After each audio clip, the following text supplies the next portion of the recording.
Hello everyone, welcome back to my YouTube channel spiritual vibe. आज की कहानी का टॉपिक है सोने की लंका। रामायण के अंदर इस बात का उल्लेख मिलता है कि रावण के पास सोने की लंका थी। उसने माता सीता का अपहरण कर उसे सोने की लंका के अंदर अशोक वाटिका में रखा था। अशोक वाटिका के अंदर सीता माता का झरना भी है और मंदिर भी है। झरने के अंदर सीता माता स्नान किया करती थी। रामायण के अंदर इस बात का उल्लेख मिलता है कि सोने की लंका रावण की थी, लेकिन सच कुछ और ही है। वह सोने की लंका रावण की नहीं थी, वह इस पर माता पार्वती का अधिकार था। अनेक कथाओं के अनुसार सोने के महल का निर्माण भगवान शिव ने पार्वती के लिए किया था। प्राचीन समय की बात है, एक बार माता लक्ष्मी और विष्णु जी भगवान शिव से मिलने कैलाश पर्वत पर गए थे। तब माता पार्वती वहां पर ठंड से ठिठुरने लगी। कैलाश पर्वत पर कोई महल नहीं होने की वजह से माता लक्ष्मी ने पार्वती को महल नहीं होने की वजह से ताना मार दिया। कुछ समय व्यतीत हो जाने के बाद माता पार्वती और शिव वैकुंठ धाम पहुँचे। वहाँ के वैभव को देखकर माता पार्वती आश्चर्यचकित रह गई और जब शिव वापस कैलाश पर्वत आए तो वह भगवान शिव से महल बनाने की जिद करने लगी। तब भगवान शिव ने सोने का महल बनाकर दिया। समुद्र के बीचों बीच बनी इस खूबसूरत लंका को देखकर रावण का मन डगमगाया और उसने ब्राह्मण का वेश धारण किया और भगवान शिव से सोने की लंका मांग ली। भगवान शिव जानते थे कि रावण ब्राह्मण के वेश में है, किंतु वह उसे खाली हाथ नहीं भेज सकते थे। उन्होंने ये सोने की लंका को रावण को दान कर दिया। जब ये बात माता पार्वती को पता चली तो उन्होंने प्रण लिया कि लंका मेरी नहीं हुई तो किसी की नहीं हो सकती।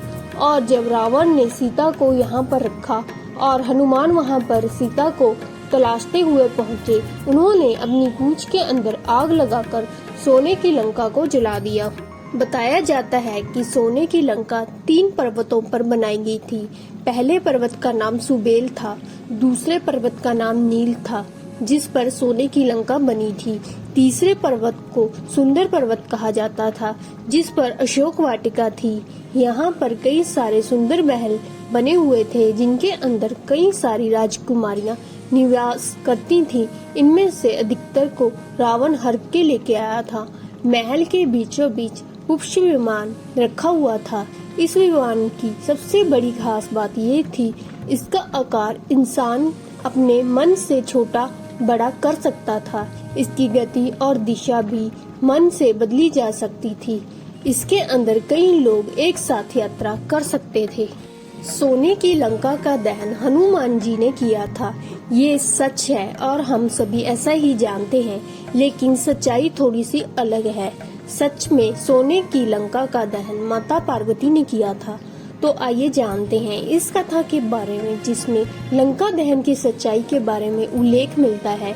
धन के देवता कुबेर ने भगवान की शिव की आज्ञा से माता पार्वती के लिए सोने का महल बनाया था। रावण शिव से वह महल छीन लेना चाहता था, लेकिन वह भगवान शिव को युद्ध के अंदर तो हरा नहीं सकता था। इस वजह से छल के द्वारा उसने पार्वती के महल को छीनने की सोची। रावण ने ब्राह्मण के वेश में भगवान शिव के पास गया और छल से महल को हासिल कर लिया। जब पार्वती को इस बात का पता चला तो वह क्रोधित हो गई। तब भगवान शिव ने कहा कि जब त्रेता युग के अंदर मैं हनुमान के रूप लूंगा और तुम मेरी पूंछ के रूप में जुड़ोगी, तब तुम रावण को इसकी सजा देना। एक और स्टोरी के अनुसार माता अंजना काफी सुंदर थी। वह जब वन के अंदर घूम रही थी तो उसने एक वानर जैसे मुख के तपस्वी को तपस्या करते देखा, जिसकी शक्ल देखकर वह हंसने लगी। अपना मजाक होते देख तपस्वी क्रोधित हो गए और अंजना को श्राप दे दिया, वह एक वानर कन्या के रूप में बदल जाए। बाद में अंजना को अपनी गलती का एहसास हुआ तो उसने तपस्वी से क्षमा मांगी। तब वो द्रवित हुए और बोले, यदि भगवान शिव उनकी कोख से जन्म लेंगे तो उनकी इस श्राप से मुक्ति मिल जाएगी। इसके बाद माता अंजना तपस्या करने लगी। उनकी तपस्या से भगवान शिव प्रसन्न हुए और उन्होंने कहा कि वह अंजना के पुत्र रूप में जन्म लेंगे। जब पार्वती को पता चला तो उन्होंने भी जन्म लेने के लिए कहा। तब भगवान शिव ने कहा कि वह उनकी पूंछ के रूप में जन्म ले सकती हैं। रामायण काल में हनुमान जी लंका में सीता का पता लगाने के लिए जाते हैं तो वह अशोक वाटिका के अंदर सीता को प्राप्त करते हैं। उसके बाद हनुमान जी रावण के समक्ष हाथ जोड़कर कहते हैं कि तू गलती कर रहा है, अभी भी वक्त है, प्रभु राम से क्षमा मांगो। उसके बाद रावण नहीं मानता और वह कहता है कि हे दुष्ट, तेरी मृत्यु निकट आ गई है। उसके बाद रावण कहता है कि इस बंदर की पूंछ में आग लगा दो और इसके बाद ये जल जाएगा। और इस तरह से हनुमान जी की पूंछ के अंदर आग लगा दी जाती है। पूंछ के लपेटने में इतना कपड़ा और घी लगा के नगर में कपड़ा घी तेल नहीं रहा। हनुमान ने ऐसा खेल खेला, पूंछ बढ़ गई और उसके बाद हनुमान जी सोने का महल पर बैठ गए और इस तरह राक्षसों की स्त्री काफी भयभीत हो गई। इसके बाद हनुमान जी ने सारे महल को जलाना शुरू कर